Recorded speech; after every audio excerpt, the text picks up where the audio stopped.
Darth Vader's robot suit was so expensive, it cost him an arm and a leg.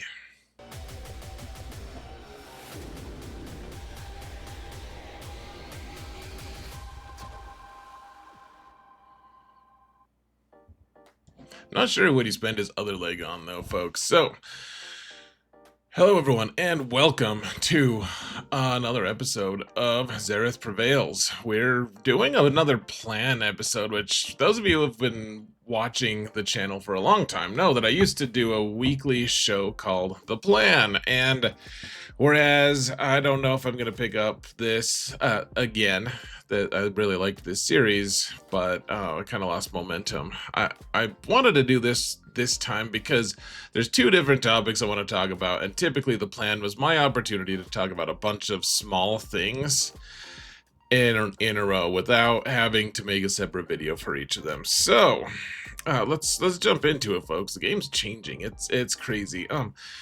First, a huge shout out to my patrons. Thank you guys so much for your support. I really appreciate you guys.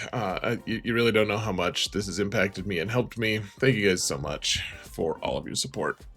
And if you want to support this channel for free, folks, all you gotta do is hit that thumbs up button, like, subscribe, comment. Please mount the algorithm. Please do it. It's fun, I think. That's what I hear.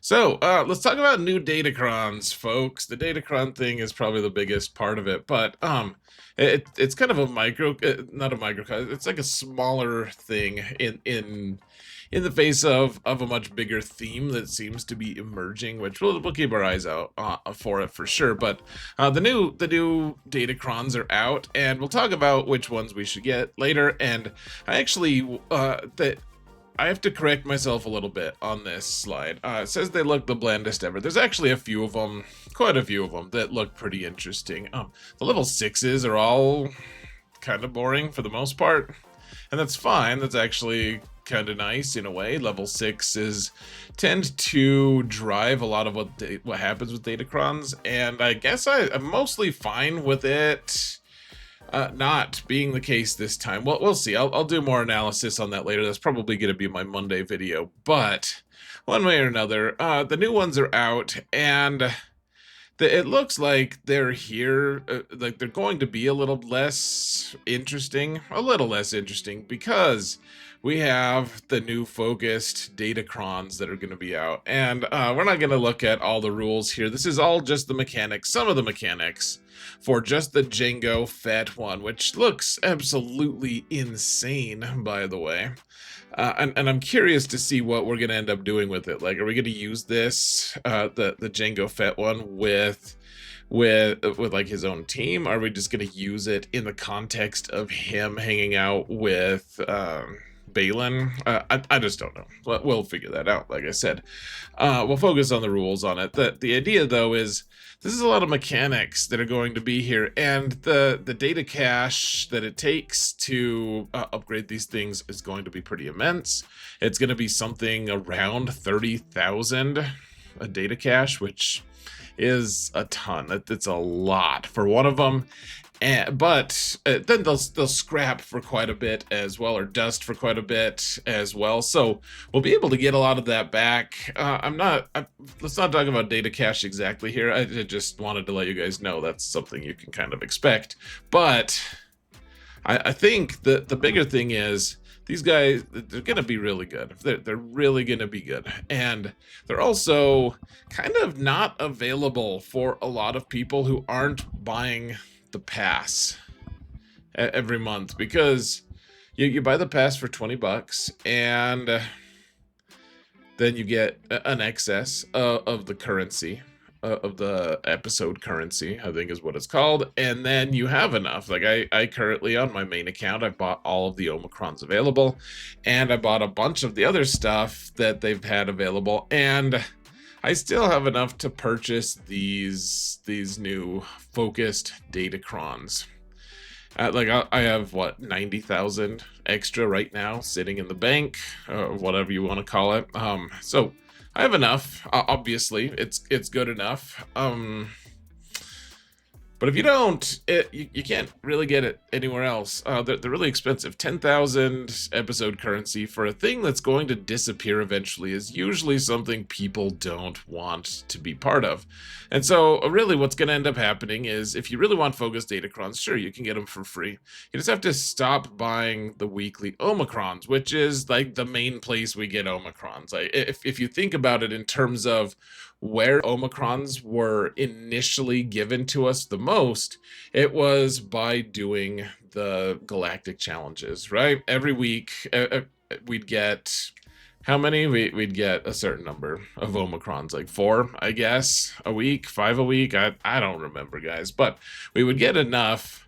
I've always hated galactic challenges. I think my mind is trying to just delete those files as much as possible. Even though we have galactic challenges, they're just it's de-emphasized how valuable they are. So anyways, I don't remember, but what I do know is that every week we're getting a lot of omicrons, and that's basically all. If you're free to play, or you spend very little, you're not getting the pass. That's basically what you can afford. You can get a few more things, and you may end up being able to afford 1 or 2 of these focused datacrons at the end of the day, but you're not going to have that many. So either you just don't buy omicrons, and you can get the focused datacrons like eventually, but that's our main source of omicrons, really. Like they took them from the galactic challenges, put them into this this new shop, and then said, hey, you don't have to buy the omicron, but of course we have to buy them, right? Like it's still the most valuable thing in this game are omicrons. And so if you're not buying them there, then where will you get them? Like a couple of them here and there. Obviously that's not the only place you get omicrons, but that's like the main source. That's usually where we get them. And so we're gonna have to, because omicrons are really valuable, and datacrons will just eventually poof, they'll just disappear. And I can understand why people are frustrated by this. And honestly, I'm not gonna offer my opinions of this other than to say I feel you. I get it. I actually do. So of course they want to push this new pass that they have for the eras or the episodes, or all this verbiage, all this stuff we've got to learn to talk about. But the focus datacrons do look pretty good if you're going to spend money, or if you happen to, as free to play, have enough to buy some of these. They are pretty good. And they're starting this interesting trend that it looks like. Well, first off, non-spenders are going to take a pretty big hit in GAC, right? Like, we're going to be facing all these crazy, like, people are going to have datacrons, and then it was already tough enough to fight the people who had the bespoke datacrons, right? The ones where people wailed on a new character, and then they could use that datacron to bludgeon the people who don't. That's just been the truth for a while now. Has it been over a year? Probably. It's been a long time since they started doing it, and we're all kind of used to it by now, right? This is like kind of the next step, and it's a little lower level. Like I said, you can kind of afford it a tiny bit if you're free to play, but for the most part, people who are buying the pass are just going to be able to bludgeon their neighbors pretty nicely with these, because they're really strong. You saw that mountain of text there. Mountains of text from CG typically equate to victory in GAC or whatever game mode they're in. That's why the new characters are always so strong, is they have a mountain of text that we don't want to have to wade through. But the interesting thing about these new focus datacrons is you can actually, in a way, they are kind of free-to-play friendly. Not in the price. I think that the price tag is obnoxious, and I hope they really reduce that a lot. I really do.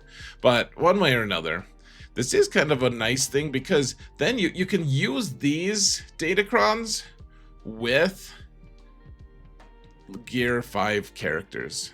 As in, like, characters who you don't even, you haven't even gotten them to Gear 11. You haven't gotten up, like, they could be 3 stars, and you can still use these focus datacrons. And whereas I don't know if that's going to translate into immediate instant success, it does make things more palatable to be able to use these things until, you know, like if you're like me, now even on my main account, I don't wail on new characters, I just wait. Sometimes I will have enough crystals saved up to get a character to like 5 stars or something, and then I can farm a little less, extremely, but otherwise I don't spend money on these new characters. And so if you're like me, you just wait for the new character to eventually 6 months down the road finally be usable, because it takes a couple months to be farmable, and then it takes a few months to actually farm the character, and then you have to gear the character, and then you can use it. And by then their usefulness has largely died off, kind of. And so, but these ones are like, okay, hey, you have a 5-star thing, you have a 3-star thing, whatever, you can still use it. You can still use it, and that's interesting to me. Because it seems like they're trying to make it usable, because otherwise, like, a 3-star character is almost never usable, right, guys? Like we can all agree on that for the most part. Like, even a 6-star character that's gear 11, it's not that useful. You can't even put good mods on them, or like your best mods. They're just there. They're waiting to be used. And now with this new datacron, these focus datacrons, you can just use them immediately. And sometimes you can just use that character who has really good mechanics, but they're not that good, like you don't need them for damage. You could use them on a team full of relict characters that and therefore get all of their stuff. So it's a nice little thing for free to play, especially like Wales will be getting the focus datacrons, but they already have these characters at 7 stars. They already have them at relic 12 or whatever, and so it doesn't matter as much. These ones are way more interesting because you can actually just use them right away. You use these characters, and the datacrons are good enough that they'll carry that character to some degree, at least in theory. But wait, there's more. So there's also a new game mode coming out called Era Battles. We don't know anything about them, really. They just say that we get to use our new marquee characters with them, basically. You have to... Yeah, so I'll read it. Era battles are similar to assault battles, but for a limited time, playable during and shortly after the associated era, and acquiring era obtained units. So we can use the new Bad Batch characters, in theory. Well, I guess not for these ones. We're going to be using the new clones, the new Jedi Vanguard for these things. And I don't know what the rewards are going to be. I don't know what but they're like finding an excuse to make us use our new marquee characters. And they're giving us datacrons for the new marquee characters as well. Like, we're getting one of the new focused crons are for Bad Batch. So, hold on a sec. Okay, I just went and checked, and the new bespoke, or they're not bespoke, but the new focused ones do not actually have any of the new era stuff. So they don't have any of the new characters as part of it, but we can still use those characters at lower gear levels, which is interesting. And I would assume you could use those on teams with the new era characters, and so it's not entirely invalid. But these era battles, they're trying to let us use our marquees earlier, and they're trying to emphasize getting these new marquees, and it's just an interesting new situation, folks, where between the new focused datacrons and these era battles, they're kind of like pushing the new marquee, and also, I mean, they've also made it so that it's cheaper to buy a new marquee all the way to 7 stars. I know that's still not an argument for people who don't want to spend money, but for people who are interested in spending money, instead of spending 300 on a new character, a lot of times people are only spending 150, something like that, $100, $150 to get a new character, which is a remarkable decrease in the spending. And so you know, it just makes all of these new characters that they're releasing at a really fast rate way more accessible. And it's really interesting to me that they're doing this. I'm curious to see if that trend continues. Like, are they going to keep emphasizing the new stuff? It seems like maybe they are. Honestly, I've wanted for a long time to have a way to use Marquees somewhere. That seems nice. That seems really nice. Like, hey, make me interested in them releasing a new character, because I don't care usually. I have a long time until I can use them, and by then the hype has died down and they're starting to release something new. Maybe like 2 steps of something new by then. It's old news. Who cares? It's been half a year, dude. I don't. The hype has died, and so for me, making these new characters that are released actually usable without having to spend a ton of money is very appealing to me, at least. Now, so we're also getting a new raid, which isn't necessary. Like, we're gonna have to use the new stuff as well for the raid, and I'm sure we'll need higher than Gear 5 to be able to participate in that raid. But a lot of people were frustrated when I made the video saying that it was ridiculous to call the Lord Vader raid the Lord Vader raid and then not being able to use Lord Vader. And people came out of the woodwork to tell me, hey, we couldn't use the Rancor in the Rancor raid. We couldn't use the tank in the tank raid. And I mean, first off, no one ever we couldn't use the Sith Triumvirate in the Sith Triumvirate raid, because that was false. That was stupid. That's a stupid argument, because you could use the Sith Triumvirate against the Sith Triumvirate.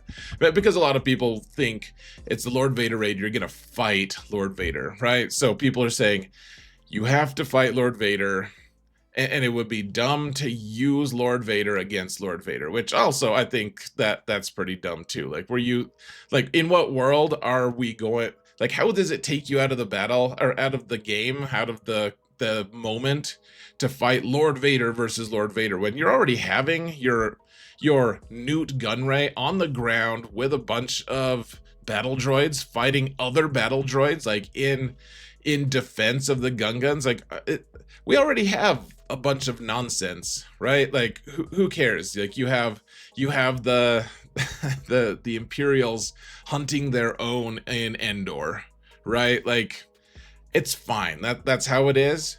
But why can't we use Lord Vader against Lord Vader? Like, people get frustrated with my take on this, and I guess I understand that to some degree, but at the same time, like, your logic of we couldn't use the Rancor to fight the Rancor makes no sense, because there's other raids that do defeat that logic, and I just don't care. Here's the big thing though, guys. Let me just tell you real quickly, hopefully real quickly, why I think this is fairly dumb. So yeah, it even says here that we can't use Lord Vader here, and then at the same time, then this is why people kept bludgeoning me with it, like, we're gonna fight Lord Vader as the final boss. Relive the harrowing events of Order 66, where Lord Vader, alongside his elite division known as Vader's Fist, stormed the Jedi Temple. Players must race against time to attempt to rescue as many Jedi as possible from the onslaught. Okay, so sure, he's probably the villain. You probably have to fight him, and therefore you're not supposed to use Lord Vader against Lord Vader. And I can accept that, even if it's not necessarily just like this logical bludgeon that people can actually use against me, because there's so many holes in that argument. I don't care. That's fine. If they want to do that stylistically, that's fine. Here's my biggest issue with this, though, folks.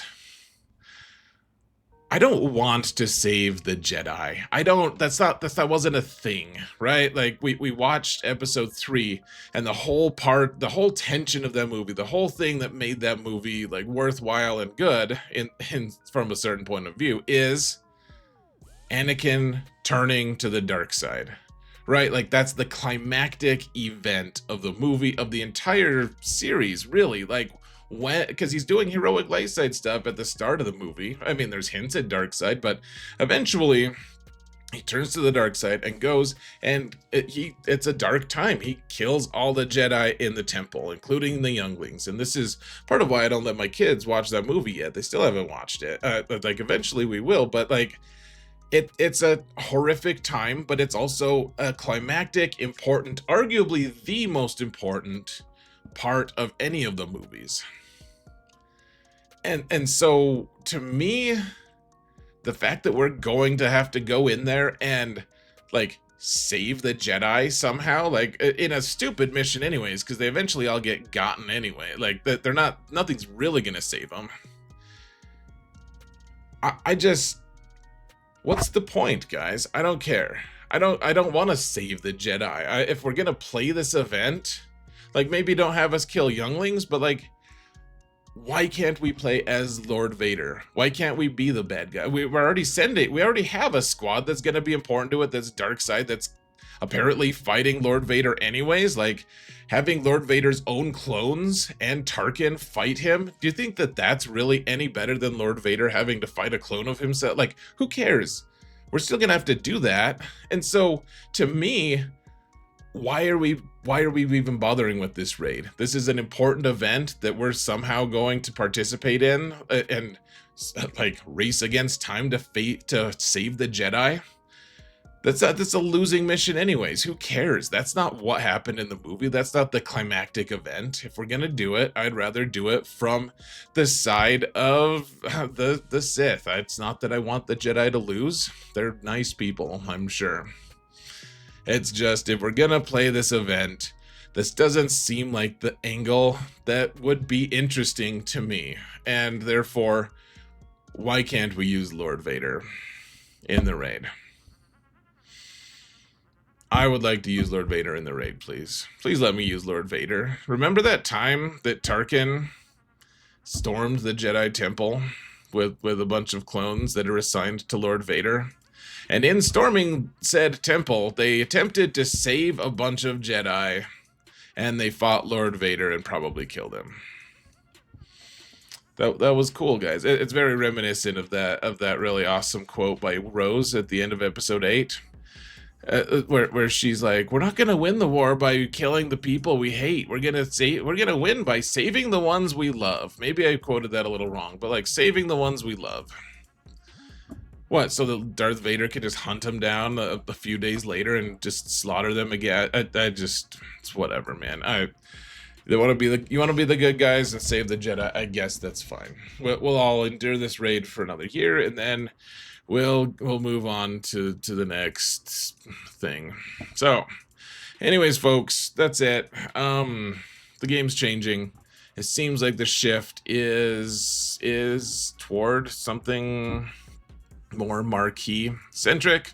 It seems like they want us to save the ones we love in the Sith raid, or the Darth Vader, Lord Vader raid. I don't know. I sound real discouraged, and I actually think there's a lot of interesting things going on. I just, you know, change is difficult for all of us, right? So let's keep adapting to change.